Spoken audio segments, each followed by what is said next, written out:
She's still laughing.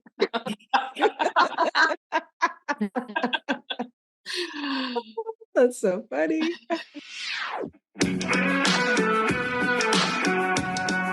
Welcome to 5 Lemons Left. We're the real stuff, the lemons making lemonade. So pucker up, because we're going to be discussing our life's lessons and the nitty-gritty details of our spiritual journeys.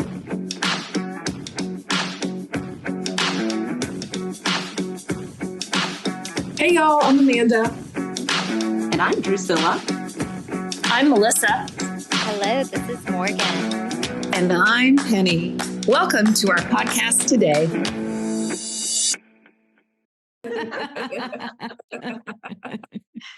Welcome to another episode. Today we are talking about something that is so important for the human race. We're talking about loving ourselves.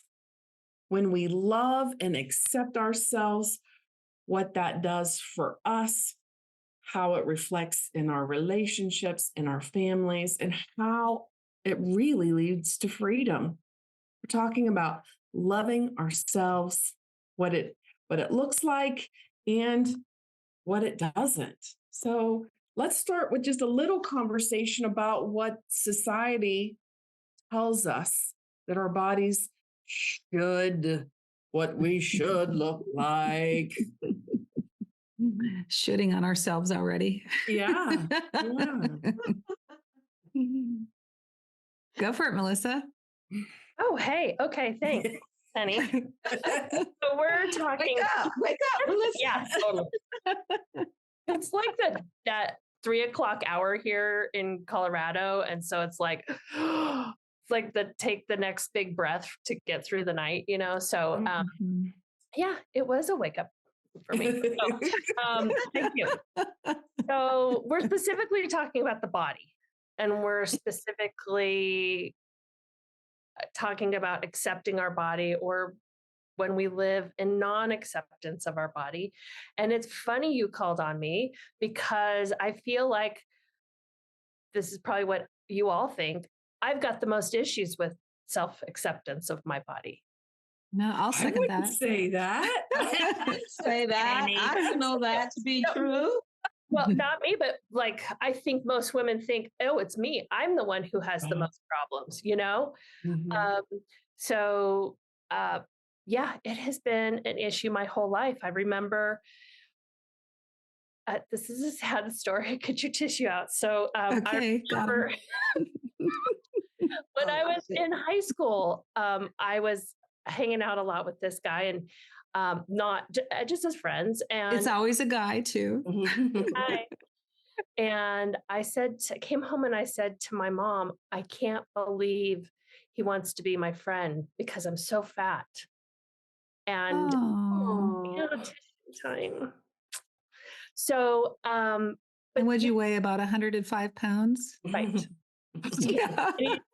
Say, you know, all the stages of my life where I thought I was fat, and I look back and I'm like, God, if I could only be that weight and stuff now, right? So, you know, it just was so pervasive for me. And my mom put me in the weight loss clinic. And we've talked about this before a long time ago. So amazing. Yeah. So and I really don't think, I mean, I could have asked for her to do that. I'm not sure. I don't remember. But it's always been a family thing too. It's like an ancestral thing. Like the men in my family have always commented on, like, is your backside getting bigger? And, you know, just body stuff. And it's been uncomfortable. And so it's been a part of my family and been a part of my life. And it has been a huge block to self-acceptance. And you know that acceptance is my answer to everything. So yeah, it's been a huge life lesson for me. I think we can all relate to what you're saying, Melissa. I think every single one of us has. Well, I shouldn't speak for others, but I also have been on a journey of loving and accepting myself as well. And it's a process. Just doesn't, I can't just snap my fingers and hope it to be true. It takes some work, some really looking at those beliefs that I have, you know, took on as a kid. There was probably so much. Yeah. I don't even know. Like you said, I don't know what the inputs were when I was little, but there had to have been something. And yeah, I mean, my mom struggled with her weight a lot. And I look back at pictures where she wasn't happy with her body size and I go, shit, she looked great. I've struggled with it. And I look back at those pictures like in high school, I thought I was so huge too. And I look back at the pictures and I, like you said, Melissa, I wish I could be that weight now. But I had these teeny tiny friends, I'm a normal person body, I have a average structure. I'm not teeny tiny, never will be. And I had teeny tiny friends and I compared myself. So I was in a lot of despair because I compared myself to others. Yeah. So I'm starting to I'm do sorry. less and less, starting to do less and less of that now. Yeah. What were you going to say, Amanda? So what do you think the definition is of self-acceptance? It seems like so broad, right? So it like part of me, it was like accept yourself as you are, right? That seems like easy. And at the same time, it seems like it's not like self-acceptance isn't that clear cut, right? Like there's some other stuff in there. Like if I want to accept myself 100% as I am, does that mean that I don't work to change myself? So what does it mean to accept ourselves? Well, for me, if we're specifically talking about the body, um, that means not looking at your body as if that is who you are, the essence of who you are. Mhm. It's just how you show up, right? And it doesn't give the value, right? Not the value of who you are and what you bring to this world. And to accept that and to live in that space is what it means to me. Now, the challenge with that is almost everything in our society dictates differently, right? That we should be concerned about every aspect of how we present ourselves.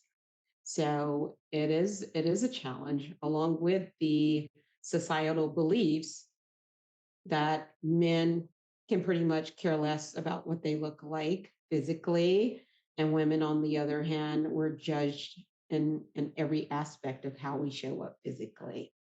And so I think um, most of us probably did grow up with a lot of the things that you talked about, Melissa, in terms of your mother and how she looked at herself, and then also putting pressure on you as a daughter. I know for me, it was a little different in that my mom was overweight. And because I was born a petite person, I felt like she put a lot of pressure on me to always stay that way because I was then a representative, an extension of her.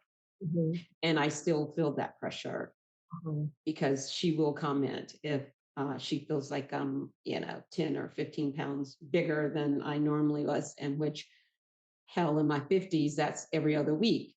And I'll be honest, I am absolutely That's being after a honest good dinner. right now. I got that good cabbage soup on the stove right now. Yeah. Oh my God, cabbage soup. My mom But it's loved so me. good. We went through so many phases of eating cabbage soup because it was something about what my mom said. This is weight loss stuff. Yes. Oh, man. That is hilarious. That just brought back so much when you said that. I didn't mean to interrupt your story, Drusilla. So please continue.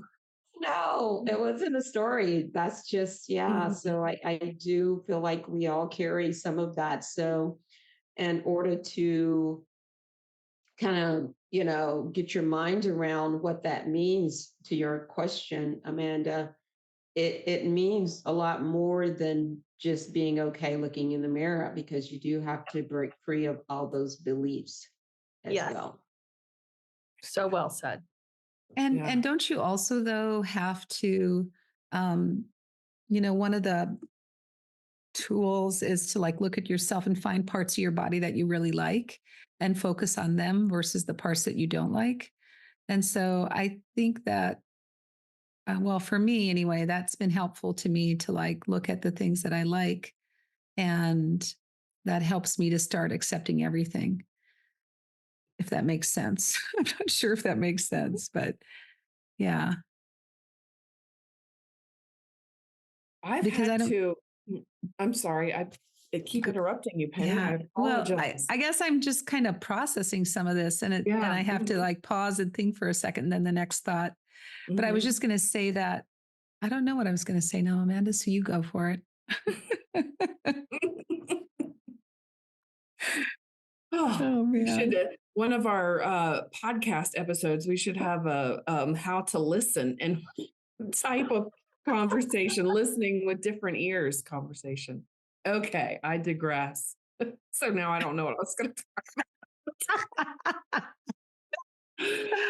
Yeah. Self-acceptance. It's different now. I'm the heaviest I've ever been, and I feel like I'm really happy with my body, right? I really just show up as myself now, and it's amazing. People interact with me differently. Like I was out on Saturday night, we went up to Bear Creek and was listening to music, and two different people just said how youthful that I looked, and how, like they made a comment about my appearance. And I don't think that, yes, I will receive that. I will receive that because that's part of it too, right? Acceptance is when someone gives compliments like they're not being received. So that's a practice of acceptance for me, is receiving things. Yeah, and I'm the heaviest I've ever been. And it's so interesting. Like accepting myself, but I still want to be healthy. I still want to be able to move and to do stuff. So this is an interesting little spot that I'm in, like completely just accepting my body, since that's what we're talking about, like accepting my body as it is now, and also wanting to be able to, ride my horse, work in the yard, like do all the things that I want to do, work and move in this world as well with this body. Yeah, I always say bend and flow with ease, right? Oh, that's a good one. Mm-hmm. Yeah. So what if acceptance of your body and love of your body was really about your worthiness? Imagine. Ding, ding, ding, ding, ding, ding, ding, ding, ding. And when you work on your worthiness, when that is really your priority, then it all falls into place. So what do you mean by that? Yeah. What exactly do you mean by that as it applies to your body? Well, that it's really not about your body. It's really about who you believe you are in the world, and how you love yourself, without a reflection from the outside in, without other people's view of you, without you seeing yourself in relation to other people, just really knowing, in a Christian tradition would be that you are a piece of God. You are God's daughter or son. So you're perfect. And knowing that from like a spiritual level, and that just knowing you are valuable. You're a valuable human being, no matter what your outside looks like. And then I think we've talked about this before, when you kind of, seeing your outside conform to your thoughts, And so I think then that's when your body changes or you accept it. When you're like, I am a valuable person. I love that, Melissa. And Yeah. I believe it to be true. I do too. Because God knows I've run on treadmills. I've gone on diets. I've had Botox. You know, Had liposuction. I've had liposuction. have you? Yeah. And I was just I gonna say, wanted to have that's- liposuction. That's something really fun. I think we should probably all consider what's the strangest or the most extreme we've done for external appearances. Oh my Oh God. God. So I took the shots. I gave myself the horse pee shots or whatever that was called. Horse pee? What's that one? What? Pregnant mare's wow. pee. Yes. That was in a shot. I have never heard of such a thing. Mm-hmm. Wow. It helped you lose You're weight. seeing through Penny's body right now. Obviously. I've never heard of such a thing. I've never heard of such a thing. I've heard But, of it, but I don't know about it. Yeah. Yeah. So funny. yeah. Okay, so Crazy. Went to a horse lot pee. of lengths. Horse pee. Okay. My craziest one is it's not funny at all. Like it's not funny. Like I used to binge and purge, right? Like I made myself throw up. That's sad, right? I mean, I have to have a lot of compassion for myself looking back on that.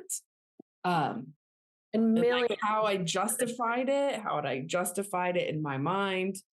I think I was a size 4 at that time and I was doing it, right? And I was getting that external feedback of how good I looked and how pretty I looked. And then it was like this, oh my God, now I got to stay that way, right? So it was a lot of external pressures to be that way. And that had to have been in like my 30s, somewhere in my 30s, right? I was like 32, maybe 31 when I had liposuction. Yeah. I had just lost a bunch of weight in Weight Watchers and I was really feeling good, but I didn't like the way my middle and my thighs were. And my soon to be husband agreed. And so we went and found one of his good friends was married to a plastic surgeon. And I went, and here's the craziest thing about it all. So you have to wear this like girdle. And so I worked at a company, MCI. I can say that name. I was a salesperson at MCI. And one of the very beautiful, thin women that was in national accounts, I was just in middle markets. So I was lower class already. But she said, I was in the bathroom. I was coming out of the bathroom and, we wore suits and, skirts and suits and everybody was cute and thin. But I didn't do that for my sales. I didn't, I wasn't dressing to get the sales. But anyway, so she said to me, she said, Penny, have you done something? Did you get surgery or something? And I said, why would you think that? Of course not. But here I am wearing the girdle and I thought she could see it maybe, because you have to wear, wherever they did liposuction, you have to wear this really tight fitting garment for a while so that I guess the fat doesn't come rushing back in. So I don't know. Anyway, so then the plastic surgeon, his name was Roger, he said, Penny, I want to take after pictures. And I said, oh no, Roger, I'm still going to lose more weight. And I never went back for after pictures. It's so interesting how I still thought that wasn't good enough because I was, of course, working on the outside and not on the inside. Yep. Yeah. It's crazy. But there's a little theme in both of our stories. It's hiding, right? Shame, hiding that kept, for me, it kept me, and I don't want to speak for you, Penny, but it kept me in a cycle of not the opposite of self-acceptance, right?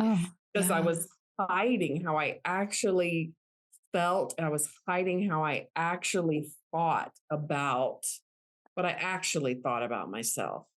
Well, and I also don't think I had a very deep and strong relationship with a higher power at that time.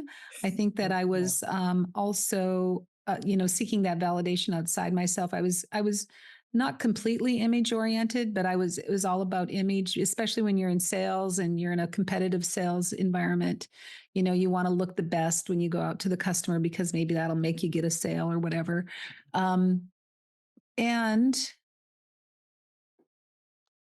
yeah, it's just really interesting to watch how that unworthiness, how it came up, and it showed up quite a bit in that time period in my life. But it was really I had a lot of bad taste in my mouth about what God can do. Like my dad was my God. He was not very kind at times.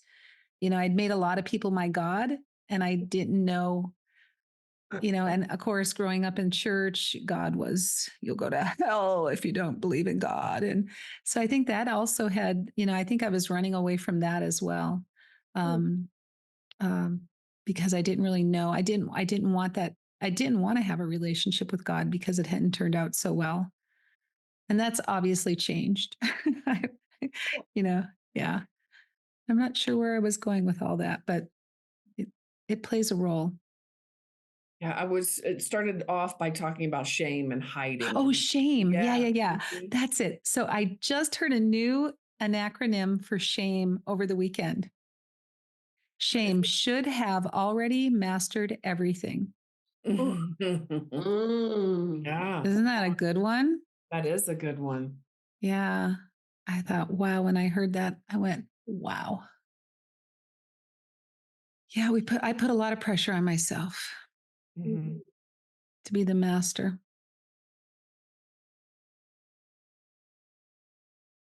What about you, Melissa? Have you done anything really extreme? Well, dieting my whole life, would that be extreme? Yes. Um, but I think in my like late 20s when the whole like protein thing, if you just eat all this protein, then you're gonna lose all this weight. And I did. It was like bacon, salami, um, sausage, all the good Done stuff. that. Eggs, right? And I lost a lot of weight, but I also really messed up like my periods, my whole body was just messed up. Like it just was not healthy for me. I really like a lot of protein, but that was the beginning of that. So it was like, yeah, have all the bacon you want. So I think it was just so unhealthy. And the minute I stopped eating the protein diet, all my weight came back. Um, but I would say that is like the one thing I knew I shouldn't be doing it, but I was really liking the results Mhm. of the weight loss and how I looked and how people, I remember I wore, around that time, it was a Halloween and I wore a Catwoman costume. And I was so thin that like people were just like, you look great. Oh my, because it was just like a leotard down Yeah. my body, Mhm. And so I just was getting a lot of that reinforcement. Um, and which then when you stop eating bacon and you gain all the weight back and you don't fit in your cat girl costume, then all the shame comes rushing back. Mhm. Mhm. And so I think that diet and just overall so much shame about my body my whole life. How about you, Drusilla? Um, well, mine is more like a phase, as I think probably closer to Amanda's. In my 20s, I remember a girlfriend was in college, and it was apparently a trend at their college to eat all they want over the weekend and then take laxatives. And Mm. so she came and said, "Oh, this is what you should do." And then I started doing it. I was already just like you guys, I was already thin. I was already, a size 2 or 4 anyways. And it just made me feel powerful. Like I could just go and eat and do whatever I want all weekend long and then do what she said. And then I actually did that. I would say, I don't know, it probably had to be a couple of years. Um, and one day I just was like, this has got to be the most ridiculous thing ever, you know. Um, but yeah, it was I'd say shame is probably the biggest Mhm. thing. Guilt and shame. And I think they're probably one and the same for most of us. But yeah, the guilt and shame behind it is terrible. Oh, You guys here's remember AIDS? Yeah. a Yeah, AIDS. Those little candies. Oh, Oh, Little yeah. my mom candies. used to take those. Yeah, Yes. my mom did too. You don't know about those, Amanda? Yes. Oh gosh. Coming back. Yep. Yes. You bought them in a box and they were little square like caramels or something. And they were for weight Yes. loss.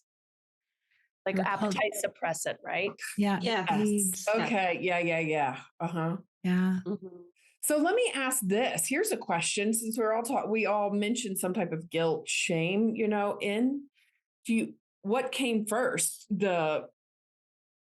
All of our weird things that we did to look from the outside. Do you think that we had underlying guilt and shame and we were piling that on? Or do you think, like, was the chicken or the egg? Can I?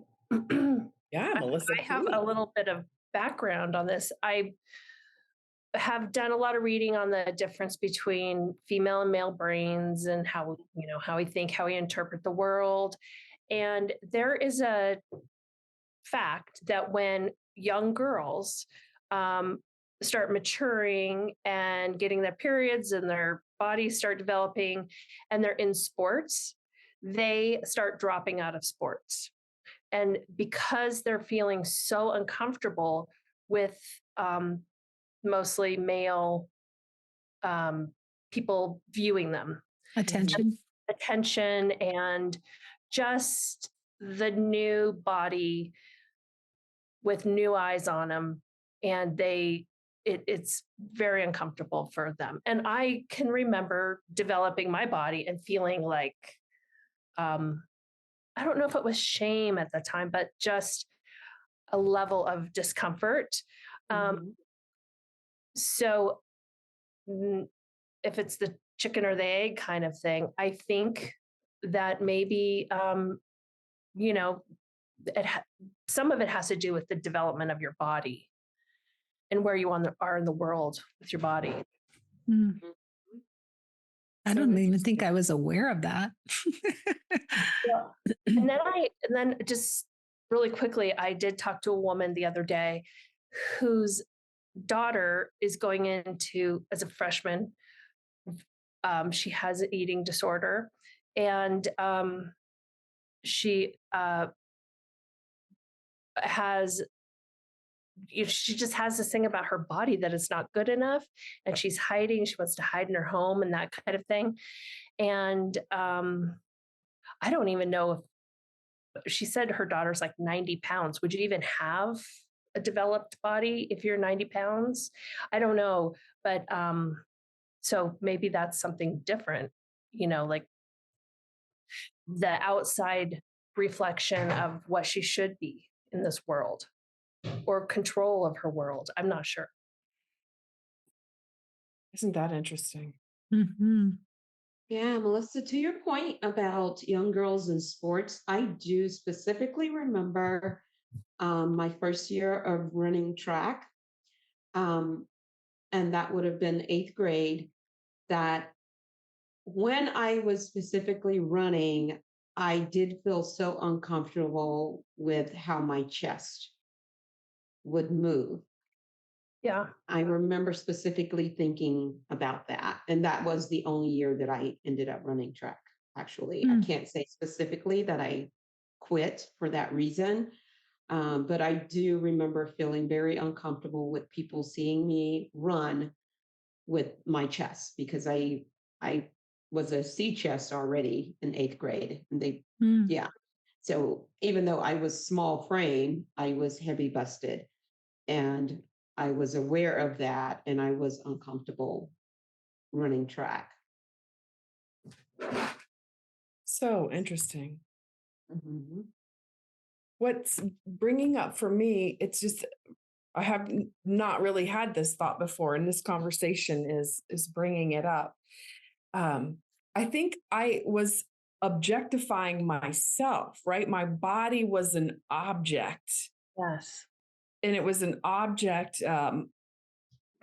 society or wherever I learned this from, right? Like my body was an object to be admired or done with by men or outside, so I was really objectifying myself is how I got into all of that. And I think that's within the last, I don't know, 5 years, like I've switched that around. So my body is a reflection of it's of what is going on. So I just don't think about my body as an object now. It is part of who I am. And I think that's why it's changed. That's kind of how I am moving out of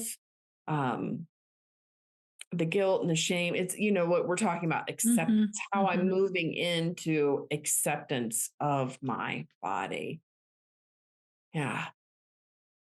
Because I notice now that I think Jennifer said at one point, or I don't know where I heard this, but eating to feel grounded, right? Like, because my work, just where I am, I have a lot of energy flowing through me, and I do feel comfortable when I eat. So it's so interesting. Of course, I'm alive. I'm not, walking on water here. So I have things that I'm going through, and I think part of it is to not think of my body as an object, not objectify myself. So interesting. I've never thought about it that way until this conversation. So Yes, I definitely grew up objectifying myself.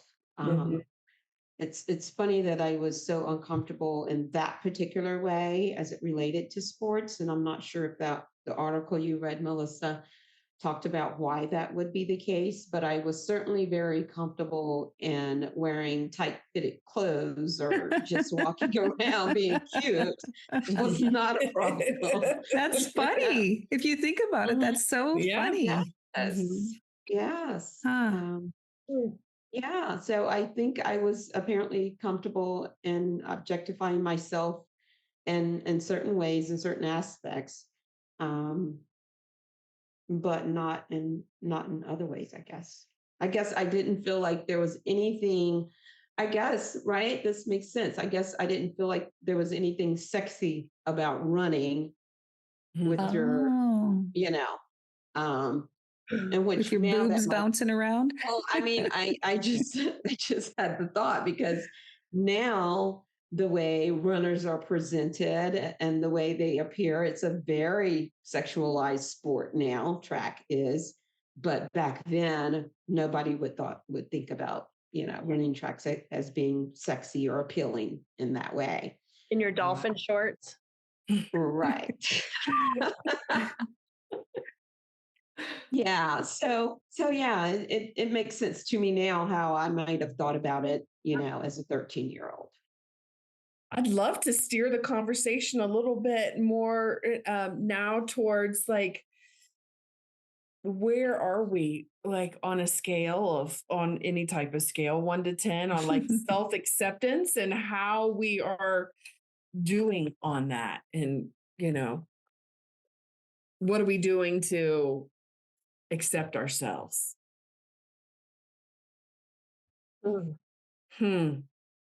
So much. I gotta I go. think it's Pardon? What? I gotta go now. Okay. Oh, nice to see you, Yeah. Melissa.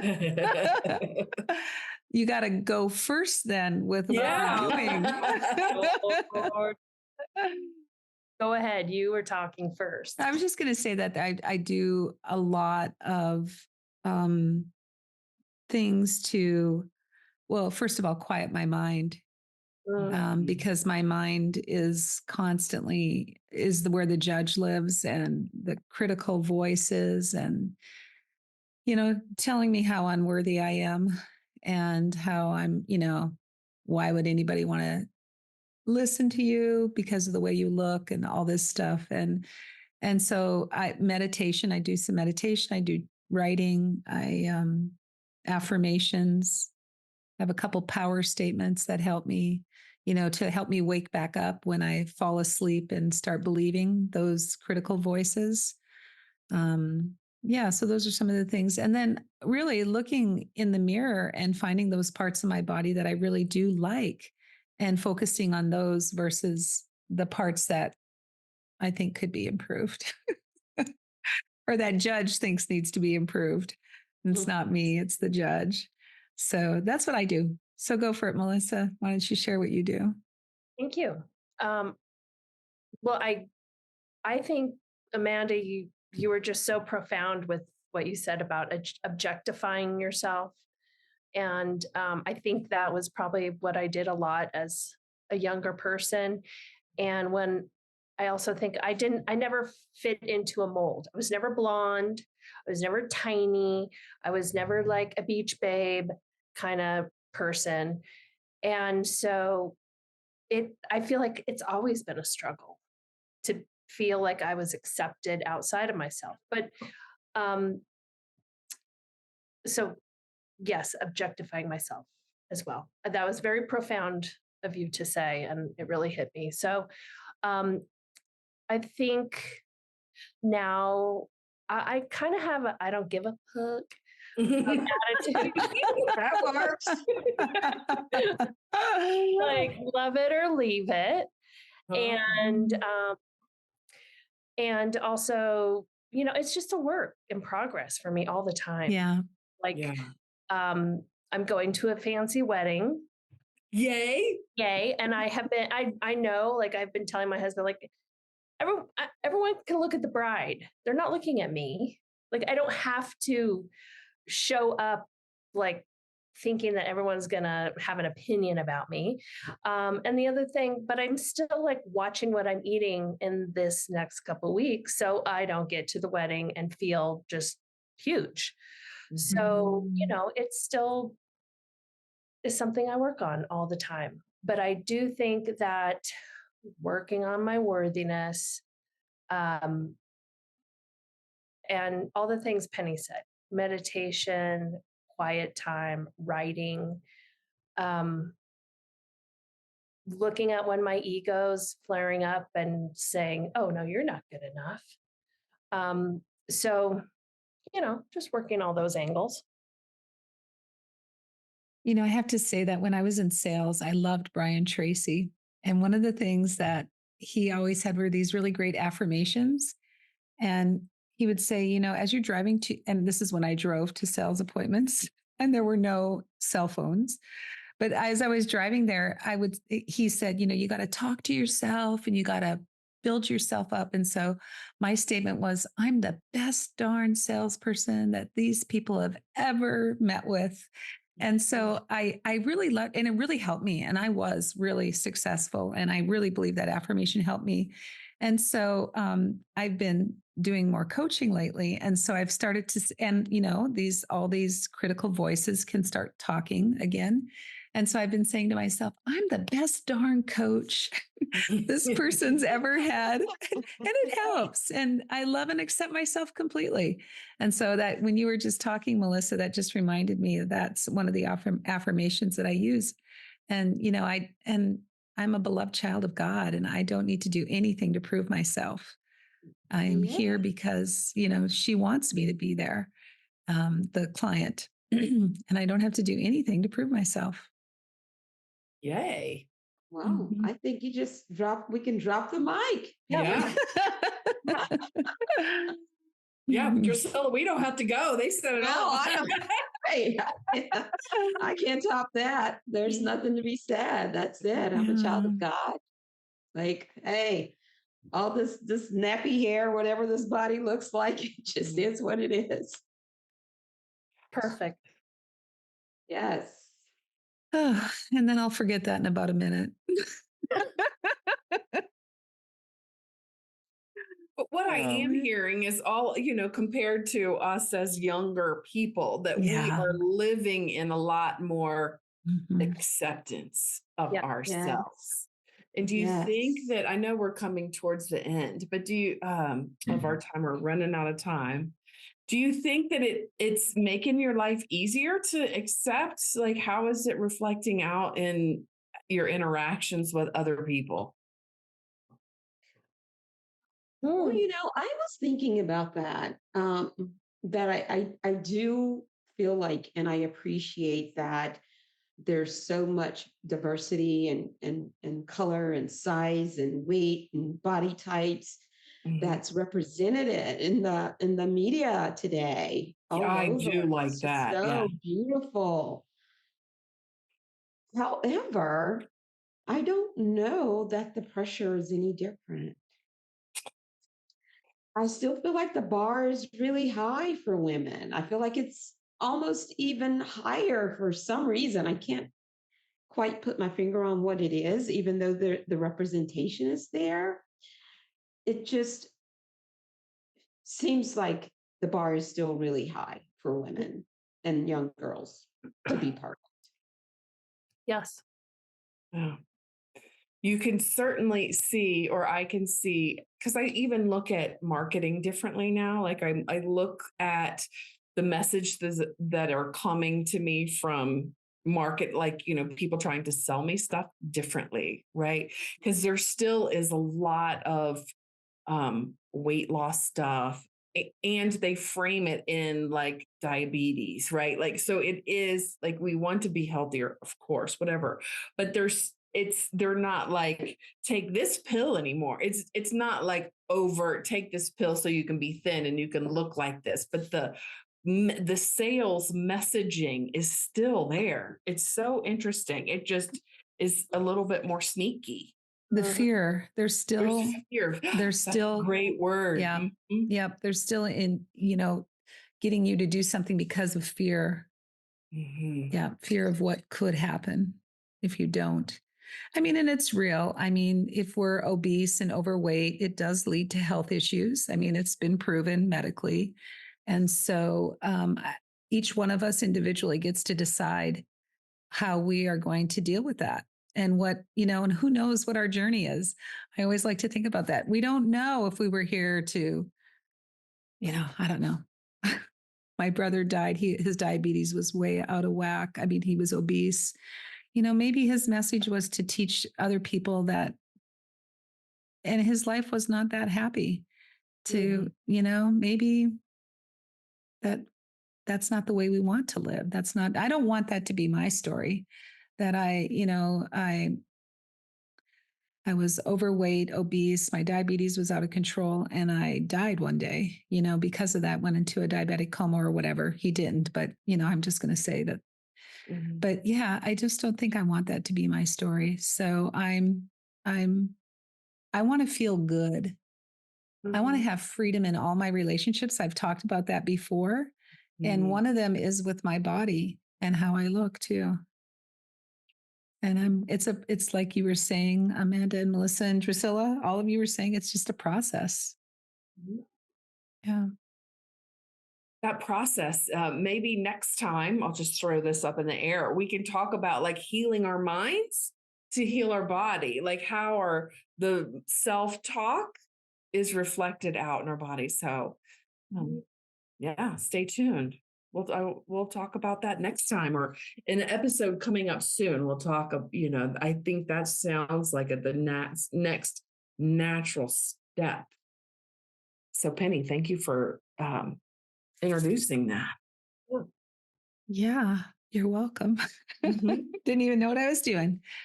So, any final thoughts about this beautiful subject of loving and accepting ourselves and our body? I think that I'm thankful everyone here's um, brave enough to talk about their true story and share, talking about bulimia and that kind of thing that's hard stuff. And there are millions of women and probably men, but millions of women struggling with that and body image and shame and guilt. And it's hard to talk about, really. Yeah. Very thankful for you guys. Oh, Yeah. I love you too. Yeah. Speaking about our dirty little secrets is what's going to give us the freedom for sure. It releases that shame valve, right? It's like a pressure cooker. It's for Yeah. me, it's like not hiding. And that takes it really makes a difference. And I would say one of my final thoughts would be like, as I accept myself more, I can say, I think that's part of what the couple of people saw is because I wasn't judging them either, right? It's a different feeling. It's a different It feeling is. tone that Great. people might not exactly know what it is. For them, it translated into how I looked, but I think it was a lot more than that. I think it's just comfort and connection. Yeah. Yes. Drusilla, any final thoughts from you, my dear?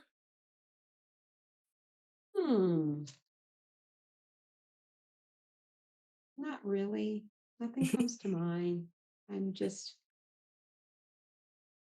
grateful to be here with you all.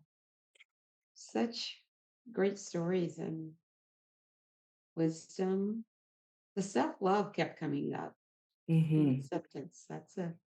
I think that's the key. That's just it, And that's my word for the year. Yeah. And that's my word for the year. And Self-love? Mhm. yes, self-love. And as it relates to my body, I started going to the gym this year, but the goal was not to do anything that I felt I was forcing myself to do for body image sake. I go to Zumba class on Yay. Monday, Wednesdays, and Fridays, and I go to yoga class. So I do all the things that I enjoy doing. Yeah.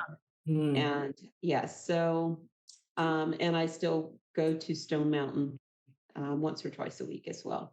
So I just reframed, Mhm. the activities of my life and made them to be about lifestyle and not about body image. Nice. Wow, that's beautiful. That is beautiful. Hey, and before we close it down, Amanda, I just wanted to say that I've noticed a difference in you too. Just seeing you on Zoom, I think I can't believe you're at your highest weight because you look like you've lost weight to me. But I think what you've lost is the shame. Definitely. I Hallelujah. feel, my body, I think, is heavier, but I feel lighter. I really do. Yeah. Thank you. I will receive that, Penny. Yeah. No, I've been meaning to say that to you for a few weeks. I've just noticed like you wear those cute little tanky toppy thingies. Because it's hot as a mother out here. I'm sweating.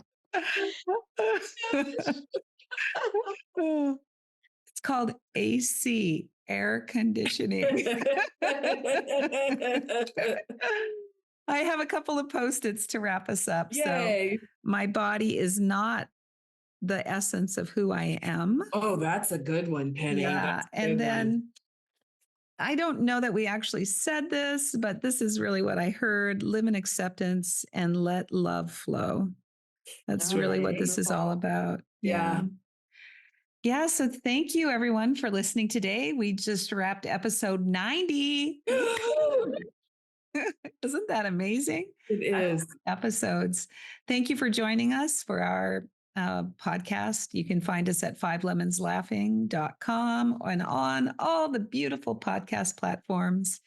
We just love and appreciate you all. And our hope and prayer is for all of you to have self-love and self-acceptance as you continue on your journey. And because we all deserve and to be here right at this moment.